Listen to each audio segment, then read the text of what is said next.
Corona की महामारी इस कदर भारी पड़ गई है कि आज कई लोग अपना व्यापार, अपनी नौकरी खो चुके हैं। इसमें माय हेल्थ फाउंडेशन एक स्वावलंबन की योजना लेकर आया है, जिसके तहत बिना कोई इन्वेस्टमेंट किए आप अपना व्यापार प्रारंभ कर सकते हैं। यह एक ग्रोसरी स्टोर है जो ऑनलाइन है। इसके लिए ज़्यादा जानकारी के लिए आप आगे पूरा वीडियो देखिए और नीचे लिखे गए नंबरों पर संपर्क करें। ये सर, माय हेल्थ फाउंडेशन की शुरुआत कब और कैसे हुई थी और इसका क्या मोटिव था? माय हेल्थ फाउंडेशन ट्रस्ट की स्थापना 15 नवंबर 2018 को हुई थी, जो कुछ हमारे साथियों में, जिसमें मुख्य रूप से विष्णु कुमार जी सोनी, मनोज जी कुमावत और अरुण कुमार जी मेरे साथ थे। इनसे मैंने चर्चा की और 3 उद्देश्यों को लेकर के हम इसमें आगे बढ़े: पर्यावरण, पोषण और स्वावलंबन। तो पर्यावरण के अंतर्गत हमने पहला प्रोग्राम जो चलाया वो पॉलीथीन के अगेंस्ट में रहा और जिसके ऊपर पब्लिक का बहुत अच्छा रेस्पॉन्स रहा, बहुत अच्छी प्रतिक्रियाएं रही। समाज के हर वर्ग से हमें अच्छा समर्थन मिला। उसके अंतर्गत हमने कपड़े के बैग सिलवा करके लोगों को विकल्प दिए। उसमें जयपुर जिलाधीश माननीय जगरूप सिंह जी यादव साहब ने हमारे को इसका एक रास्ता बताया कि प्रचार प्रसार तो बहुत सारे लोग करती हैं, बहुत सारी संस्थाएं करती है, सरकार भी करती है, लेकिन आप पब्लिक को इसका विकल्प दें। तो हमने फिर उसके विकल्प के रूप में कपड़े के बैग सिलवा करके हमने लोगों को कैंप लगा करके मंडियों के बाहर और आम कॉलोनियों के अंदर हमने कैंप लगा करके कपड़े के बैग वितरण किए। जो कोरोना से पहले हमने 3 लाख बैग इसमें करीब वितरित कर दिए और कोरोना के बाद में भी हमने 15-20 हज़ार बैग और वितरित कर दिए। और कोरोना की स्थितियों को देखते हुए हमने कुछ 10,000 से ऊपर मास्क सिलवा करके वो मास्क भी हमने लोगों को, आम जनता को वितरित किए। इसमें स्वावलंबन की जो बात आती है, वो स्वावलंबन क्या है और कैसे काम करता है? स्वावलंबन वैसे तो देखा जाए तो आत्मनिर्भर का एक पर्यायवाची है ये स्वावलंबन। हमारे हिंदुस्तान में अभी तक के जो भी कोई भी युवा काम की सोचता है तो वो निर्भर होता है, आत्मनिर्भर नहीं होता। और आत्मनिर्भर में निर्भर में एक ही अंतर है कि निर्भर व्यक्ति अपने मन से नहीं करता, वो किसी न किसी दबाव से करता है। और आत्मनिर्भर व्यक्ति अपने मन से करता है, वो खुद के लिए करता है, वो कभी थकान नहीं होती उसको। तो हमने इसको एक विकल्प के रूप में आम पब्लिक के लिए हमने एक छोटा सा प्रयास किया था कि लोग बेरोजगारी का एक विकल्प बनाएं, अपने आप को आत्मनिर्भर बना करके। किस तरह से सर? इसमें अभी हमने जो कोरोना काल में जो परिस्थितियां बनी हुई है, उन परिस्थितियों को देखते हुए बहुत सारे लोगों के जॉब चले गए, बहुत सारे लोगों के काम धंधे करीब आइडल होने की स्थितियों में बन गए और आज उनके किराए भी निकलना बहुत मुश्किल हो गया। तो इस स्थिति में जो उनका एक आवश्यक खर्चा है ग्रोसरी, एक आम आदमी का जो अभी घर बैठे भी ये खर्चा नहीं रुक रहा है, तो ये तो क्लियर हो गया कि जब तक इस धरती पे इंसान रहेगा ये खर्चा उसको ज़रूर करना होगा। तो हमने इसी को बेस बनाया है। इसमें हमने कुछ साथियों से, हमारे सीनियर साथियों से, हमारे ट्रस्टियों से बातचीत करके और हमारे कुछ सॉफ्टवेयर के जो साथी थे उनसे बातचीत करके, मीडिया के अंदर जो हमारे पार्टनर हैं उनसे बातचीत करके हमने इसका एक डिजिटल प्लेटफार्म तैयार करवाया है।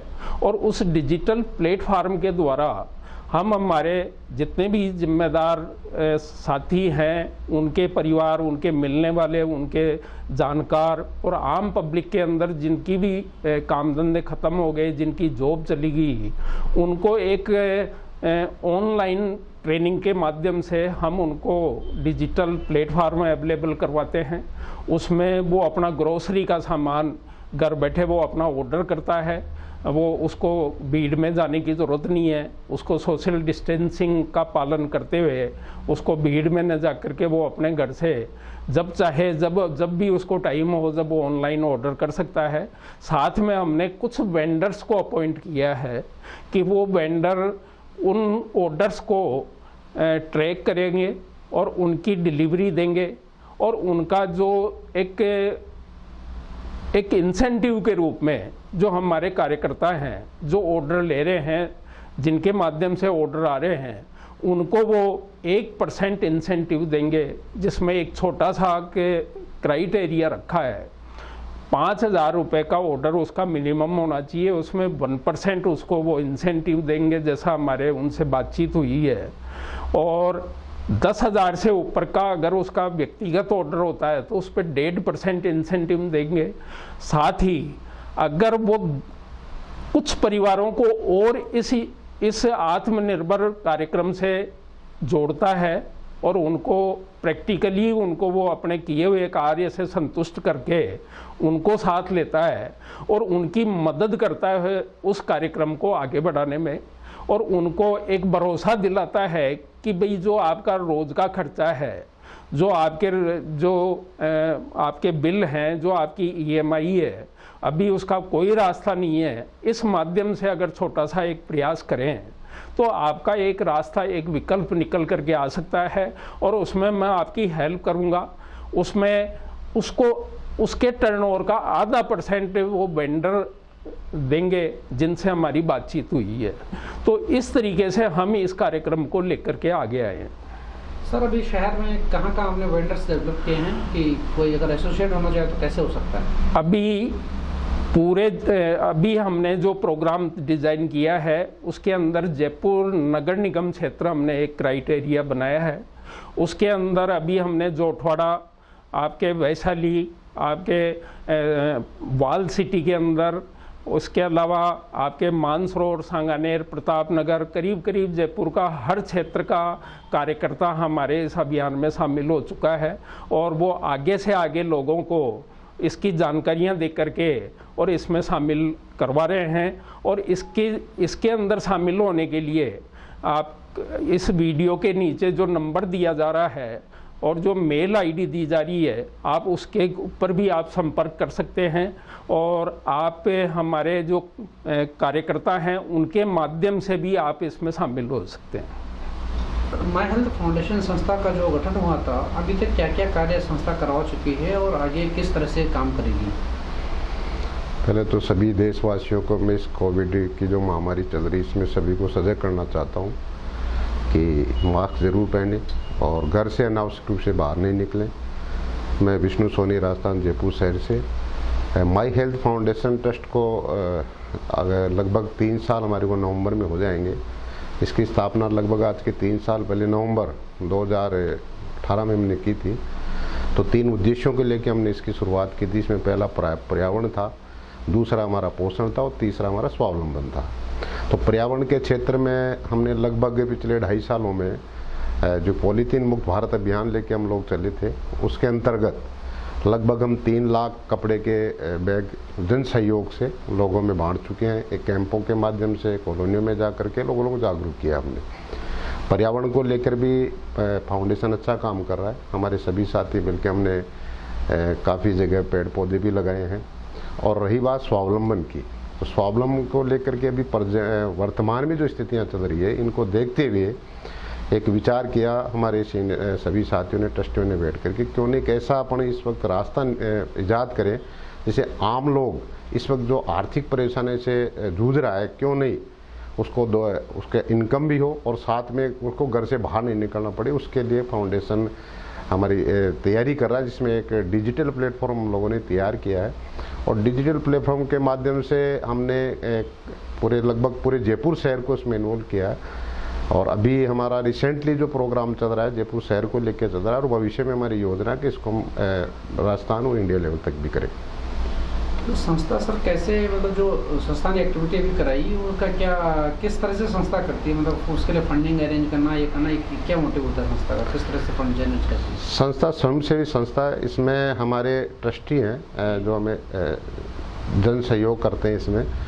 अभी जो प्रेजेंट में हमारा जो काम जो चल रहा है वो स्वावलंबन को लेके हमने थोड़ा सा आगे कदम बढ़ाया कोविड को देखते हुए। उसके लिए संस्था ने एक डिजिटल प्लेटफॉर्म अपने खुद के उससे बजट से तैयार किया है और उसमें हमारे मार्केट से कुछ वेंडर्स को हमने तैयार किया है, जिसमें grocery store, online grocery store अपने माई हेल्थ फाउंडेशन ट्रस्ट ने अपने बॉल पे तैयार किया है, जिसमें आम आदमी कोई भी उस व्यवस्था के साथ में शामिल होकर के अपने घर परिवार का कोई भी सामान अगर मंगवाता है तो पहली बात तो उसको सबसे बड़ा बेनिफिट यह है कि आज की तारीख में उसको घर से बाहर नहीं निकलना है, क्योंकि अभी वर्तमान जो परिस्थितियां हैं उसको देखते हुए। दूसरा, हमने उसमें कुछ व्यवस्थाएं ऐसी डाली है जो हमारे वेंडर्स द्वारा दी जाएगी कि जो भी वो वहाँ से ऑर्डर करेंगे, तो आज अमूमन एक परिवार में 5,000 रुपये से कम का कोई भी ग्रोसरी सामान नहीं आता, तो उस कंडीशन में पहली बात उनको होम डिलीवरी घर पे मिलेगी, उसका कोई चार्ज नहीं लिया जाएगा। और दूसरा, अगर 5,000 तक महीने का उनका ऑर्डर होता है तो उस पर जो रेट है वो तो लगा ही रहे वेंडर, साथ में 1% उनको आर्थिक मदद मिले उसके लिए भी वेंडर्स हमारे उनको मदद कर रहे हैं। इसके अलावा अगर वो इसी ऑर्डर को बढ़वाता है अपने और लोगों से, तो उसका 10,000 से बाहर अगर वो ऑर्डर हो जाता है पूरे महीने में, तो वहाँ पर 1.5% यानी आधा % और वेंडर्स की तरफ से उनको मिलेगा।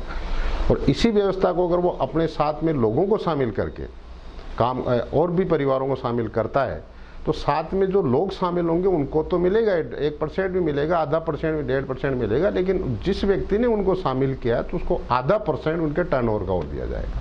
अभी ये जन सहयोग में कितने लोग जुड़ चुके हैं सर? अभी लगभग सर हमारे साथ लगभग 50 से ऊपर परिवार हमारे साथ अभी शामिल हो चुके। रिसेंटली अभी हमने इसी महीने से शुरू किया है और रोज़ाना अभी लग रहा है हमारे को कि जिस तरीके से लोगों का रुझान बढ़ रहा है कि जल्दी हज़ारों में तादाद होगी और हमारा बड़ी तैयारी है इसको लेकर पूरे जयपुर शहर को लेकर के। कोरोना महामारी का दौर चल रहा है, माई हेल्थ फाउंडेशन अभी स्वावलंबन की योजना जो चल रही है, इस योजना को किस तरह से अब आगे बढ़ाएंगे और इसके लिए क्या मतलब प्लान है, फोकस है? मैं सर्वप्रथम अपना परिचय देना चाहूँगा। मेरा नाम सुरेश कुमार शर्मा है और पेशे से मैं एडवोकेट हूँ, वकील हूँ और पिछले कुछ समय से मैं लगभग 25-30 सालों से व्यापार में हूँ, बिजनेस में हूँ। डायरेक्ट सेलिंग में भी मैं काफ़ी टाइम से काम कर रहा हूँ और अभी पिछले 2 सालों से मैं अपनी खुद की कंपनी रन कर रहा था।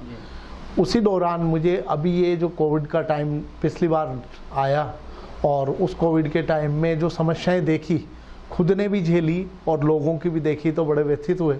और इस बार जब ये लॉकडाउन शुरू हुआ तो मुझे कुछ प्रोडक्टों की ज़रूरत थी जो बाहर से नहीं बनवा पा रहे थे, उपलब्ध भी नहीं हो पा रहे थे, और सबसे बड़ी समस्या है कि इन्वेस्टमेंट भी इस पोजीशन में नहीं कर पा रहे थे। तो मेरी मुलाकात श्री सूरज जी चोपड़ा जी से हुई और हमारा माई हेल्थ फाउंडेशन के ऊपर बैठ के चर्चा हुई। माई हेल्थ फाउंडेशन को ये उद्देश्य और जो कार्य है वो देख के मैं बड़ा प्रभावित हुआ और मैंने ये निर्णय किया कि अगर इसके स्वावलंबन के साथ में मैं भी जुड़ूं और लोगों को ज़्यादा से ज़्यादा अगर हेल्प कर सकूं तो शायद इससे बढ़िया कुछ नहीं होगा। इस काम को बढ़ाया कैसे जाए सर आगे, क्या उद्देश्य है इसके लिए? इस काम को सर, जैसे मैं पिछले 30 सालों से व्यापार कर रहा हूँ, बिज़नेस कर रहा हूँ, तो बिज़नेस में सबसे बड़ी स्ट्रेटजी ये होती है कि आप पैसा लगाइए। सबसे मेन चीज़ होती है आपको इन्वेस्टमेंट करना पड़ेगा। इन्वेस्टमेंट करने के बाद भी आपके पास रिटर्न आए नहीं आए, ये सबसे बड़ी समस्या है। तो और हर आदमी ना तो इन्वेस्टमेंट कर सकता है और ना वो कहीं दुकान लगा सकता, ऑफिस लगा सकता, ना कर्मचारी रख सकता।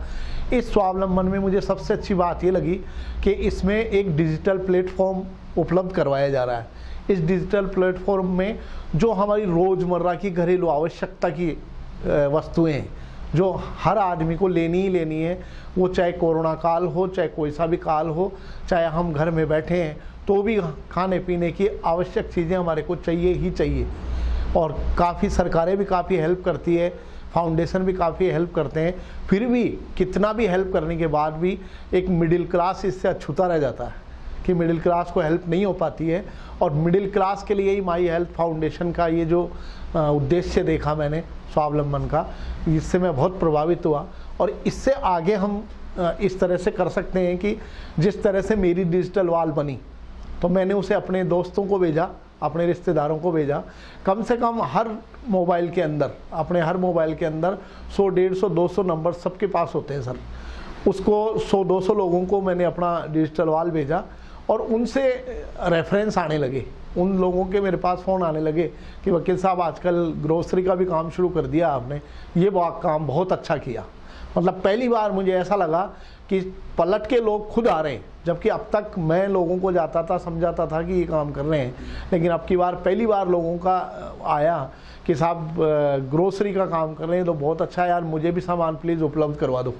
तो इस तरीके से काम हमने शुरू किया, और कोई भी साथी जो हमारे साथ आएगा उनका डिजिटल वॉल जिसका बनता है वो अपने इसी तरीके से अपने मोबाइल में 100-200 नंबर जिसके हैं उनको डिजिटल वॉल अपनी उपलब्ध करवाए, और उस पर उनका जो ज़रूरी सामान है उपलब्ध करवा के उनको होम डिलीवरी दें, और होम डिलीवरी के थ्रू वो इस काम को आगे बढ़ा सकते हैं। सर ये जैसे होम डिलीवरी ऑनलाइन सर्विसेज आप कर रहे हैं, तो इसके लिए कोई इन्वेस्टमेंट किसी को करना पड़ेगा? नहीं, इसके लिए कोई इन्वेस्टमेंट किसी को करना नहीं है। जो सामान वो किराना से, ग्रोसरी स्टोर से पहले भी लेके आ रहा था, वही सामान उसको होम डिलीवरी फ्री दिया जाएगा, कि इसमें कोई होम डिलीवरी चार्जेस नहीं है। और आज ग्रोसरी का प्रोडक्ट ऐसा है सर कि 2 घंटे के लिए, 3 घंटे के लिए दुकान खुलती है, उस 2-3 घंटे में जो लाइनें लगती है, एक जो भीड़ होती है, वो सबसे बड़ा कोविड का कारण हो सकता है। तो उस समस्या को भी सबसे बड़ा इसमें कम किया जा सकता है कि जब हम घर बैठे ही डिजिटल वॉल उपलब्ध करवा दें और उससे लोग अपने प्रोडक्ट सेलेक्ट करके अपने घर फ्री होम डिलीवरी से मंगवा लें, तो इससे शायद बेहतर सुविधा कोई नहीं हो सकती, और इससे बेहतर किसी का सहयोग भी नहीं हो सकता। सुविधा अभी सर कहाँ उपलब्ध है अपने पास? अभी जयपुर शहर में लगभग सब जगह हम ये सुविधाएं उपलब्ध करवा रहे हैं। फ्यूचर में कहाँ, कैसे, क्या प्लान है? फ्यूचर में जैसे सीनियर साथियों से बातचीत हुई, तो जैसे जैसे हमारा आगे तक फ्यूचर में बैठता जाएगा, जिस भी शहर में हमारी टीम, हमारे लोग तैयार होते जाएंगे, हम उसको क्रियान्वित करते जाएंगे। सर सबसे पहले तो मैं जानना चाहता हूँ कि डिजिटल वॉल किस तरह से बनती है? Digital wall my health foundation trust ने अपनी वेबसाइट के ऊपर एक पोर्टल तैयार किया है। उस पोर्टल के ऊपर जो भी हमारे वेंडर के पास में अवेलेबल प्रोडक्ट है, वो प्रोडक्ट उसके ऊपर वो अपलोड करते हैं, उनकी रेट से डाली जाती है, और मार्केट के हिसाब से अप डाउन अगर होती है तो उनको वो रिवाइज भी करते हैं। अब उसके लिए उनके पास में एक पर्याप्त स्टॉक होना चाहिए, और उनके पास में होम डिलीवरी देने की व्यवस्था होनी चाहिए। अगर ये चीज़ें फुलफिल होती है तो हम उसको वेंडर अपॉइंट कर देते हैं, और वो वेंडर उन जो जितने भी ऑर्डर आते हैं उनके प्रति वो लाइबल है। वो अपने एक ऑथेंटिक आई कार्ड के साथ में अपने सप्लायर को भेजेगा, और जो कोविड के जो नियम है उनके पालना करवाएगा, और उसके हिसाब से उनको होम डिलीवरी दे करके, और हमारे जो मेंबर्स हैं जो ऑर्डर दे रहे हैं उनका हम व्यू भी लेते हैं कि इसके अंदर आपको जो सप्लाई हुई है उसमें आपका क्या व्यू है, वेंडर की तरफ से आपको कोई चैलेंज तो नहीं है, या रेट वाइज कोई चैलेंज तो नहीं है, या और कोई आपका सजेशन है। तो फाउंडेशन उनके रिव्यू लेकर के उसके हिसाब से वेंडर को हम उसको मतलब और भी उसके अंदर सुधार करवाते हैं, और उनको सजेशन भी देख करके उसको आगे बढ़ाते हैं। अब हमारा आगे का जो स्टेप है कि जैसे हम नया स्टेशन कैसे खड़ा करें, अभी हमारा 3 से 4 महीने जयपुर को लेकर के कार्यक्रम है। अभी हम 3-4 महीने जयपुर से बाहर हम किसी को देंगे भी नहीं, लेकिन आगे जो हमारी प्लानिंग है उसके हिसाब से ये है कि उसका एक डिपार्टमेंटल स्टोर होना चाहिए, जिससे वो होम डिलीवरी कर सके और कस्टमर्स का जो रिक्वायरमेंट के हिसाब से प्रोडक्ट हैं वो उपलब्ध करवा सके। उसको वेंडर को अपना स्टॉक मेंटेन करना होगा। हमारे फाउंडेशन के जो कार्यकर्ता हैं और जो इसके अंदर आम आदमी जो इसमें सपोर्ट के लिए आ रहा है, उसको किसी भी प्रकार का पैसे का इन्वेस्टमेंट नहीं करना है, उसको केवल अपनी ज़रूरत के सामान का ऑर्डर देना है। सर ये तो इन्वेस्टमेंट बात होगी जो सामान लेगा जी, लेकिन जो वेंडर होगा वो कैसे एसोसिएट होगा कि वेंडर का कोई चार्ज उसको इन्वेस्ट उसको तो करना पड़ेगा? वेंडर को वैसे देखा जाए तो उसको अपने स्टॉक में ही अपना इन्वेस्टमेंट करना होगा। ठीक है। और वो अपने टर्नओवर के हिसाब से अगर उसका काम बढ़ता है और वो अगर एक अपने काम से संतुष्ट होता है तो वो चाहे तो डोनेशन के रूप में फाउंडेशन को दे सकता है, और वन टाइम हम उससे एक छोटा सा कि इस डिजिटल प्लेट जो पोर्टल है उसके लिए 20,000 रुपये हम उससे वन टाइम लेंगे, जिससे इस का टेक्निकल खर्चा उसका निकल जाए, और बाकी वो अपनी स्वेच्छा से जो भी डोनेशन देगा वो फाउंडेशन स्वीकार करेगा उसके लिए। बनी park heart and EECP general hospital US, FDA व अमेरिकन हार्ट एसोसिएशन द्वारा अनुमोदित राजस्थान का प्रथम अंतर्राष्ट्रीय मापदंडों के अनुसार हार्ट अटैक के मरीजों का बिना सर्जरी, बिना भर्ती किए EECP द्वारा अत्याधुनिक इलाज।